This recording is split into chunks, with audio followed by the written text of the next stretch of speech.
entrepreneurs, are you trying to make bigger profits in your small business? If you're like most of us business owners, increasing your profitability is always on your mind. And you're probably looking for ways to grow your revenue while growing your company. Well, you found a podcast that shares ideas to help you do just that. I'm Marcia Reiner, also known as the Profit Booster. I'm a business growth strategist. I've helped tons of small business owners to establish and implement a tangible plan that guarantees increased profitability, guide your growth, and plans for your future exit. Because building a highly profitable and sale-ready business creates a win-win scenario. That's more money now and a windfall when it's time to let go. And I want to share strategies that I've learned with you on today's Profit with a Plan podcast. But before we get started, I have a great event coming up, so please mark your calendars. On July 29th, I am being partnered up with 3 other business experts and presenting a business acceleration event on Saturday, July 29th. And we are going to be sharing 12 costly profit-killing mistakes that are stalling your growth. So join us for just 2 hours. I know it's Saturday, but it's going to be the best 2 hours you've spent, where 4 experts are sharing 12 strategies that will help you accelerate your business. Hey, it only takes one to change the course of your business and your life, and we're giving you 12 to choose from. So register today at Join Accelerate Now. All right, I'm super excited to have my guest on with me. A fellow Californian for the moment is Beate Chelette, and she is a growth architect and the founder of the Women's Code. She creates strategies, designs process maps, and blueprints for visionaries and leaders who want to maximize their profit and scale their impact. A first-generation immigrant who found herself $135,000 in debt as a single parent, Beate bootstrapped her passion for photography into a highly successful global business and eventually sold it to Bill Gates in a multi-million-dollar deal. Beate is one of the 100 top global thought leaders for 2021 by People Hum and one of the 50 most followed women entrepreneurs by HuffPost. And she is the author of the #1 international award-winning Amazon bestseller, Happy Woman, Happy World, How to Go from Overwhelmed to Awesome, a book that a corporate trainer and best-selling author Brian Tracy calls the handbook for every woman who wants health, success, and a fulfilling career. So Beate, thank you so much for coming on Profit with a Plan podcast. I'm so excited to have you on today. I am super excited to be here, especially, the word profit. I mean, immediately got my attention. Right? I know we're both always talking about it. And it's so funny. It's one of the most common misunderstood line items in business owners' P&Ls these days. They just look to the bottom and think that that's it. But there's so many nuances to it that can really enhance it. But, let's circle back real quick here. You came from a bootstrapped, single parent with a ridiculous amount of money in debt to getting out of that. How in the world did you turn into coaching businesses from there? Yes. So after I sold this business, after this decade of bad luck, which I describe as somebody with a cast iron frying pan, not the non-sticky Teflon one, but the heavyweight cast iron ones. One that everything sticks to. Oh, holy smokes. Yeah, it's like, boom, you get hit over the head. So after I've had my exit, and then here we are, and I have I have the money, and I'm thinking, let's do something very sensible. Let's go shopping at Bergdorf Goodman. Bergdorf Goodman. And so my daughter and I went shopping, and I looked at a $200 t-shirt and a $2,500 trench coat from Burberry. And I remember I'm looking at this, I'm going like, I remember now why I was never interested in buying it then. And I am not starting to buy this now. It just wasn't, because sometimes you think you want to go somewhere to do something, and then you are there and you go like, nah, this is just not even worth it. So we literally walked around and left afterward. Isn't it funny when you have money and you want to spend it, you don't find anything. And then when you're out there and you're like, oh, I don't have any money to spend, you find all the things that you need. Possibly something like that. And so then I realized that I had always had the sense that all the stuff that I went through had to be good for somebody, or somebody had to derive a benefit from this. And that's when I decided that I was going to share my knowledge. And I first started with women's code, and I wrote my book, Happy Woman, Happy World. And then from there on, little by little, I felt, I needed to go broader, and I needed to go broader. So I did some photography coaching, some creative entrepreneur coaching. And then I went to business in general. And then I realized that I actually don't like coaching as much as I do strategizing. Mm. And that's when I came up with the whole brand around growth architecture, strategies, workflows, processes, and systems. All the stuff a lot of people think is boring and soulless and number driven and has no creativity. And I designed it in such a way that it's like a creative sandbox. I just provide the structure for the sandbox. Mm. I love it. I love it. It's funny where the world guides you, right? And you find this and you don't like it. You find that and it feels good and it feels impactful. And people like the way you're doing that. And it just feeds into this evolution of this company that you create for yourself. And I just love it when people have that kind of epiphany and they move into it and they accept it. So it's like a lot of us entrepreneurs end up doing something similar, and oftentimes get stuck in the minutia and can't continue to grow in it. And I think strategies, which you so eloquently said, are the way to really drive your business in the direction that you want it to. It's just a bunch of tactics put together in a simplified process that's repeatable, right?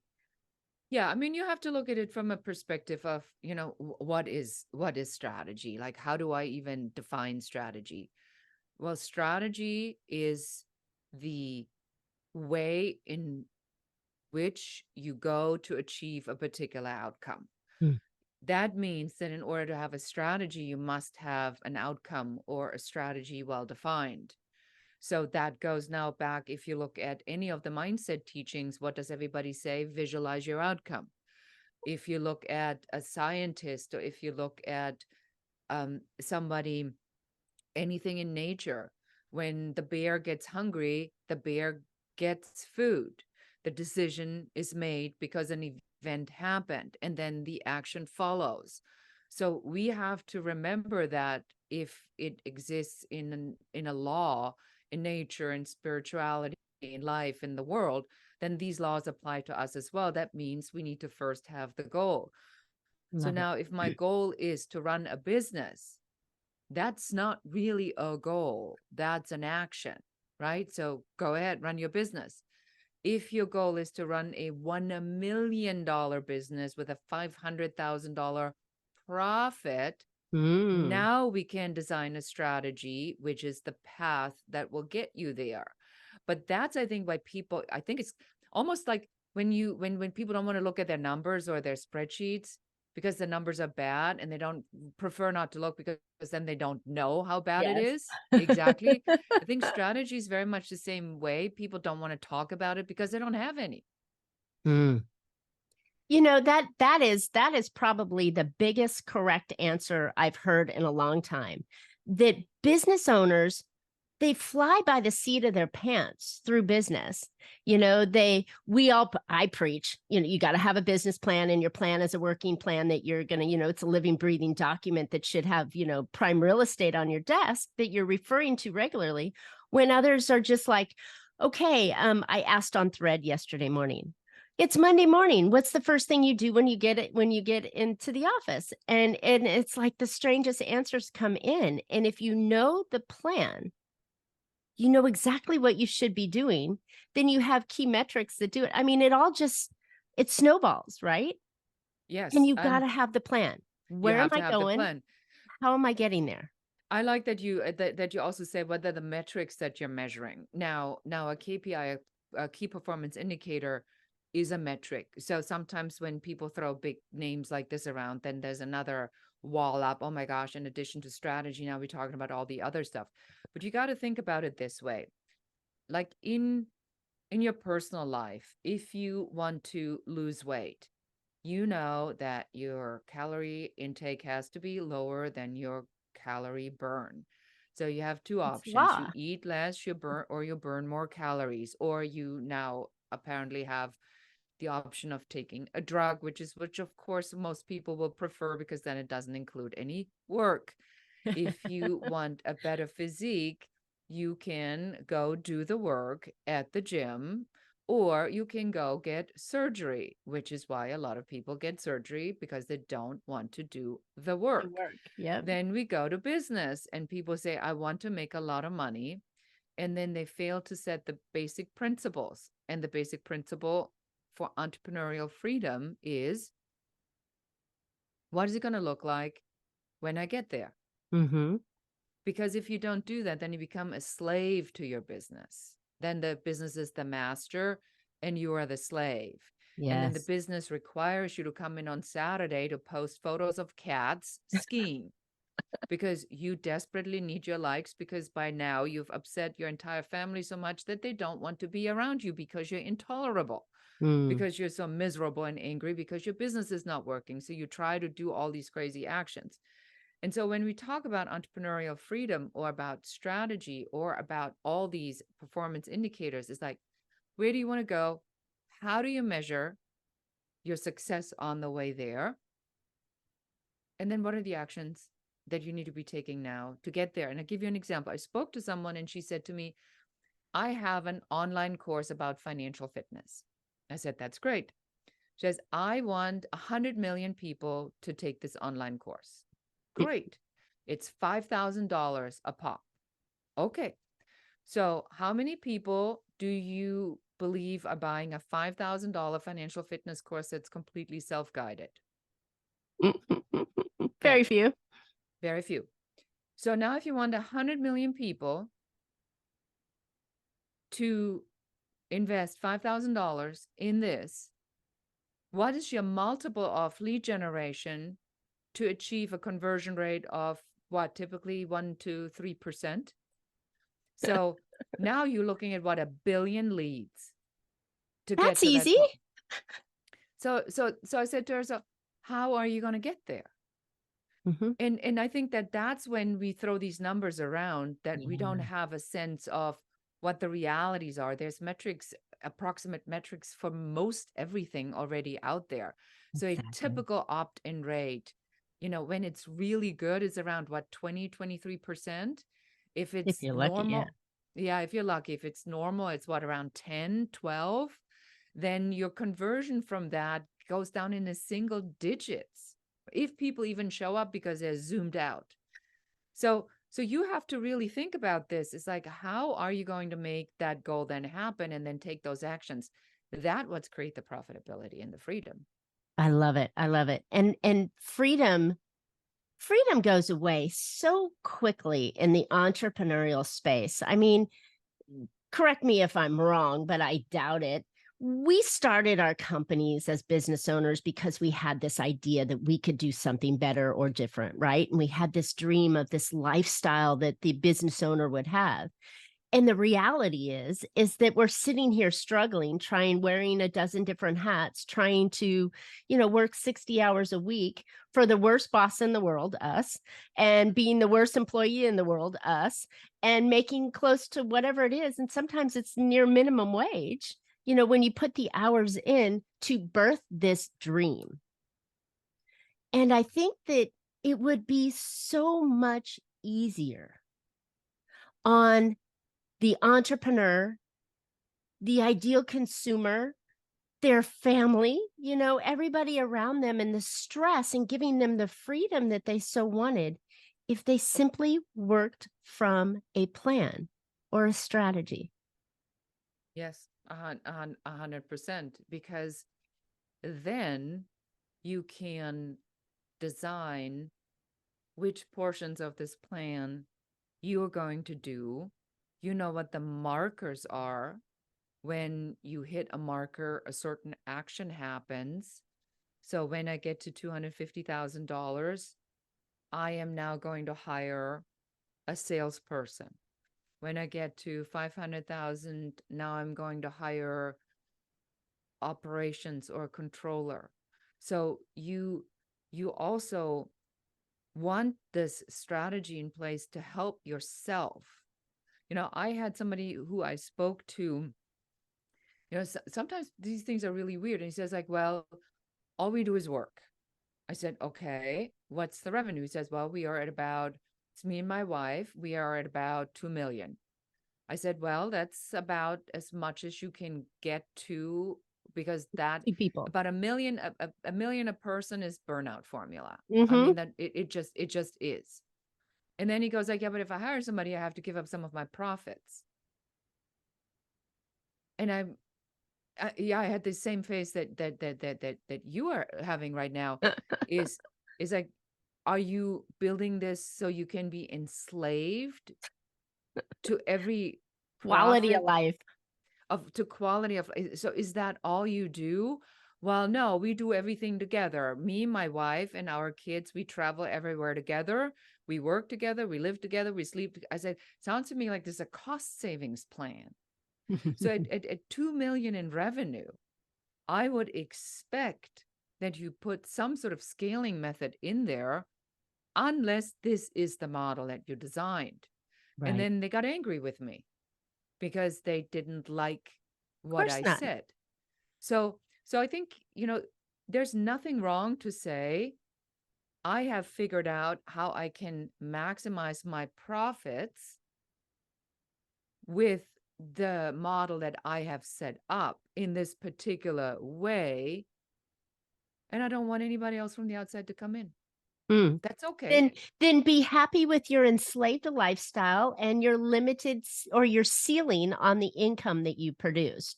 Exactly. So one of the funniest things that I've realized in my practice of helping and coaching clients in my own business experience was that when you hire somebody, you're taking an investment in hiring them, but their goal is to produce at least their revenue, if not multiples of at least their income in revenue, or if not multiples of that.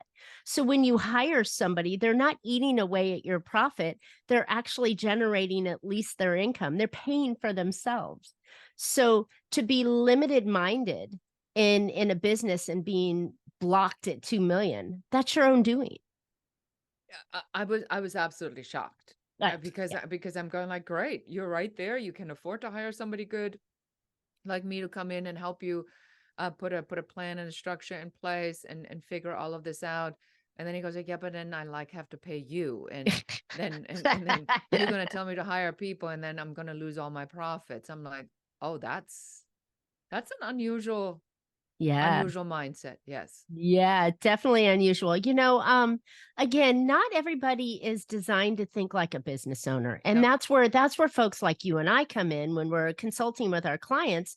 We can give them a different viewpoint and how to create the lifestyle that they so dreamed of when they started this company, right? Not the enslaved lifestyle that your client had.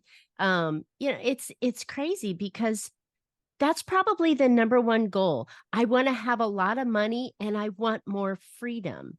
And they don't think that 60 hours and living, working, eating, sleeping, and capping out at the income level is going to provide that kind of freedom to them. Yeah, it's interesting. I think there's a lot of fear associated with this, Marcia. I do. I don't know what you see. I would assume you see the same thing. Yeah. But there's also always your parents' voice in your head. Be grateful with what you got. Don't take any risks now. You worked so You're hard to get comfortable. here.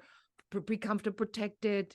And so when you do a protective gesture, just the hand gesture of protection goes down. Yep. If you do a growth gesture, it goes up.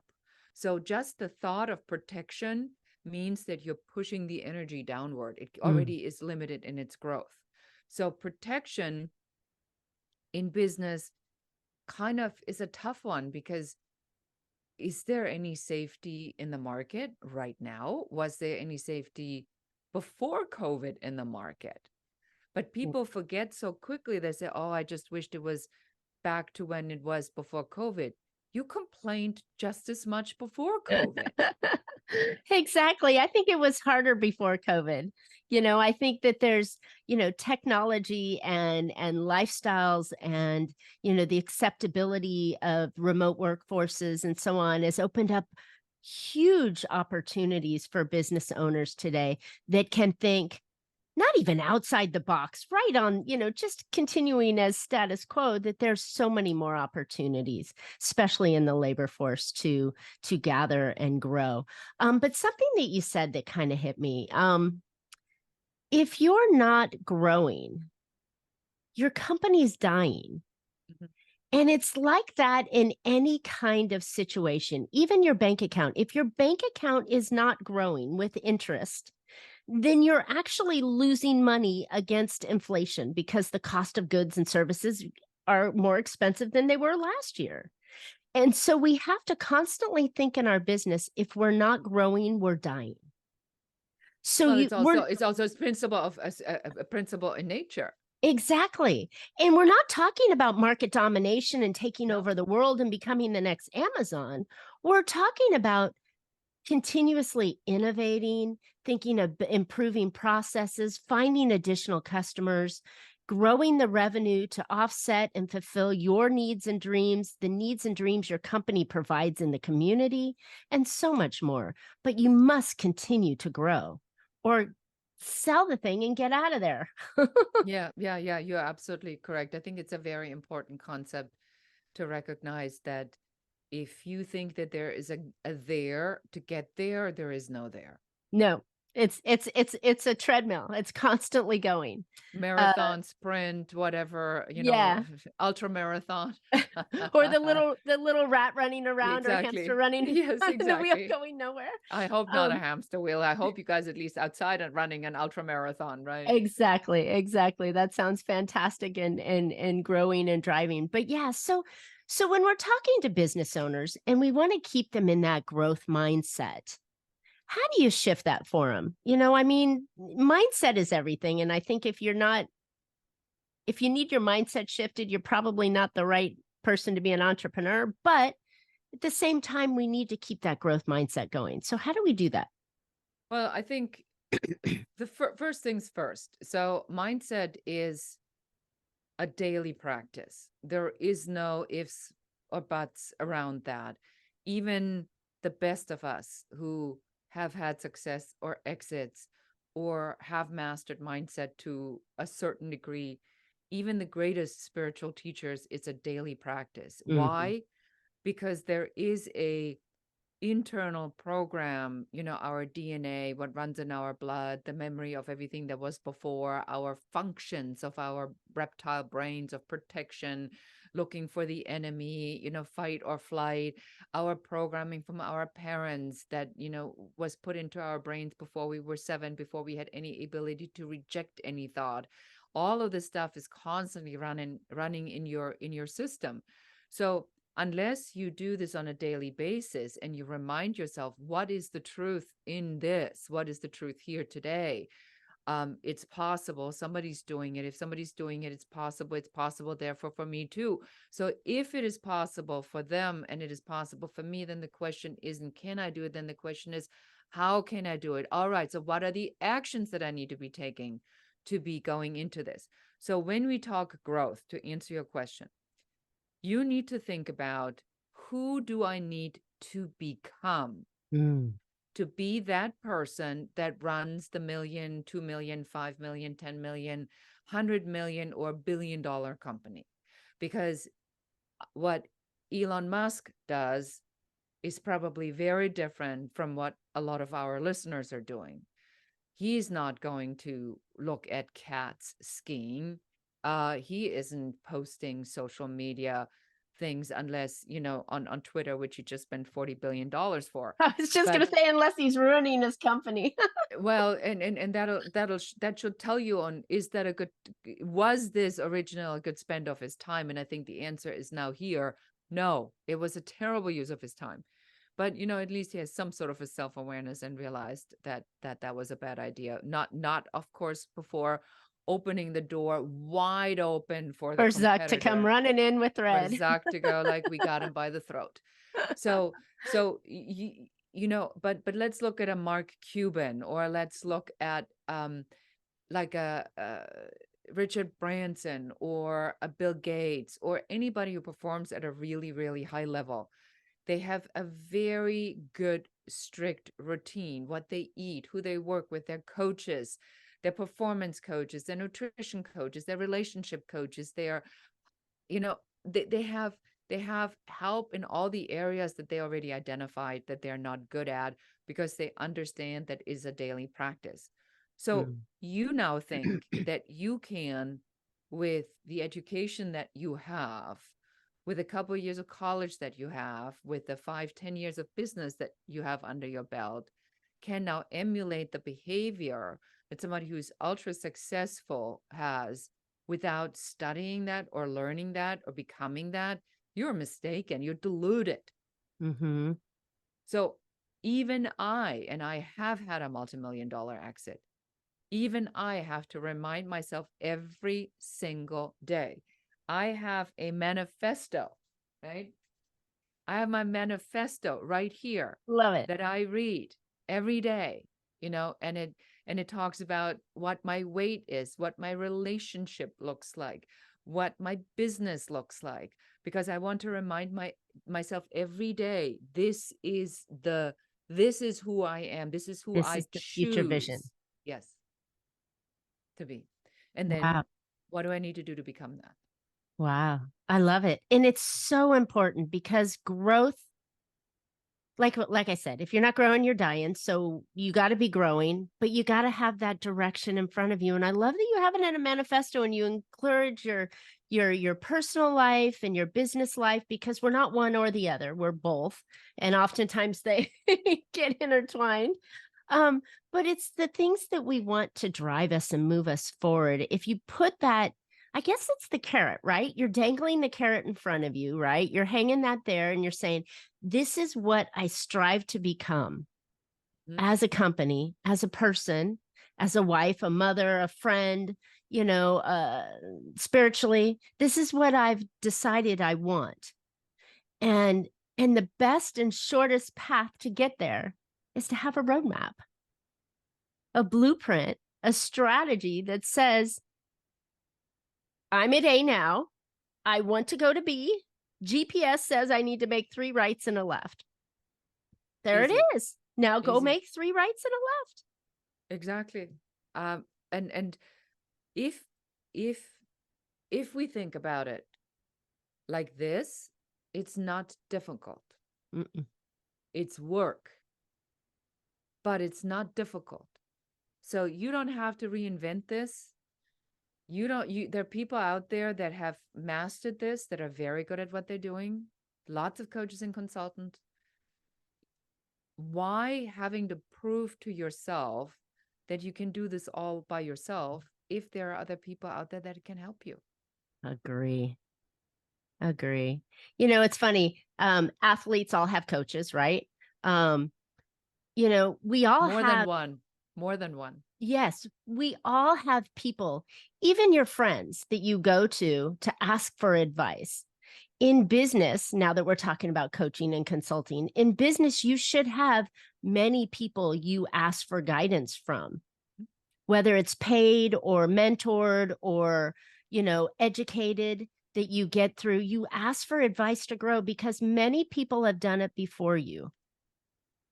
There's no reason why you have to recreate the wheel. You may tweak it and put your own sprinkles on it, but the path is there. You just have to find it and start walking it and ask for help along the way. But I think that's what I love out of this industry is the potential that so many people have when they open up and ask for help. It's so cool. Yeah, I think that itself is a mindset shift, because I can look at, my high performance coach and I can say, Jesus, she's expensive. I mean, I'll pay her this much every 3 weeks. When do I not need her anymore? Mm.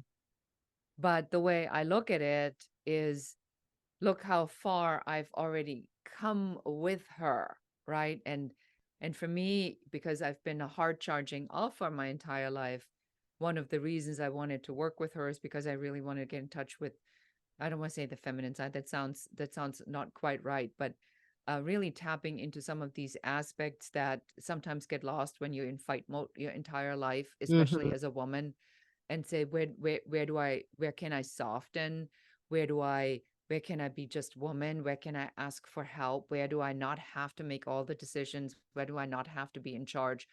And admittedly, for me, add me being German, and add me being a strategist and an architect, and talking about growth architecture, add all of that. Now you have Very an idea on, masculine. yeah, it's all masculine.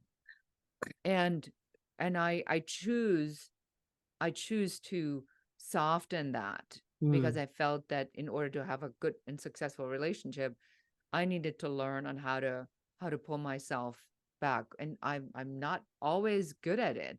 But so I look at this now and say, well, with the help of somebody who I pay a lot of money to, I have gotten this far. Now imagine how much further I can go Yeah, when I do the next part of the transformation, I and then the love it. next part of the transformation. So I don't look at it as over, I look at it as a journey. And I think that that's great because if you look backwards too, where would I have been if I had not, or where could I have been if I'd started earlier, or what would have happened if I never did, right? Using help and guidance for your growth, right? Mhm. Personal or business, and we're talking primarily business here. You're paying for speed. You're paying for the shortcut and the Shortcuts. knowledge and the information and the support to get you to where you need to go. Because, with Google out there, we could all type it in and find an answer somewhere, but that's not the answer, is not what you're always needing. It's the different viewpoint. It's the different path. It's the step by step or the experience and knowledge that will help you get there faster. You're absolutely correct. And there is no honor badge, by the way. There is no Girl Scout, Boy Scout that's going to come in 10 years, or when we are at your graveside, and it's going to say, Oh, you you know did it all what? by yourself. Did it all by yourself. Congratulations. Because then guess what? Nobody's going to be there. I was just going to say it makes for a lonely life. It makes for a lonely life. Oh my gosh. Beate, this was a wonderful conversation about business growth and the things that we all need. Every single business owner needs to have this conversation with themselves in the mirror sometimes and go, what am I missing? Where are my goals and where are my gaps and what do I need to do? And I find that this is just it's good. It's really good, and it's essential for everyone to succeed because we can only do so much on our own. We need people. It takes a village to raise a child, right? It takes a village to raise a company as well. Exactly. I mean, yes, truly, truly, truly it does. Well, I really appreciate having been on your Yeah. show, and I want to encourage all your listeners to return the favor, and please go wherever you pick up the podcast and give Marcia's podcast a 5-star review, Oh, you're so and a kind. Thank you. and a comment, please, and with a takeaway from today, and share this with one other person who needs to hear what we were talking about today, because I it love it. is a labor of love, and she gives you all the love. Give her a little bit of love back. Oh, you're so nice. That's great. Thank you. I appreciate that. But it's been such a passion project for me to do this project. Now 200 and 13, 14, 15 episodes in. It's been fantastic. But let's flip this back to you. Where can listeners find out more about you, Beate, and your path and your message that you're doing? Because this was just a brief introduction into really truly how you can grow with the growth architect. Thank you so much. Yes, I mean, the easiest way is, I encourage you all to take a look at what your number one growth blocker is. Go check out our free quiz. You find it at growthblockerquiz.com. If you heard anything on our episode here today where you say, I may need to reach out to her, please do so. Go to uncoverysession.com. Make sure you mention the show, and then we'll gift you a 15-minute uncovery session to figure out what that growth blocker is and what you can do to remove it. Awesome. Thank you. Those are really valuable. And I know that you also do a great newsletter that I'm on, and I read it each week and I'm like, oh, that was good. Right. And so getting little tidbits, you don't, even if it's just something, to stay included in the space and thinking about your constant growth journey. So I love it. 100%. Yeah. All right, listeners, I hope you found a couple ideas that we've been talking about today that you can put into your business and make your business more profitable. And while you're at it, a friendly reminder to join my friends and I for Accelerate Now on Saturday, July 29th. This is a brief 2-hour investment in your Saturday where you're going to have 4 experts sharing 12 powerful strategies that will accelerate your business.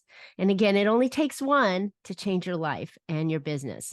So go register at joinaccelerate.now.com.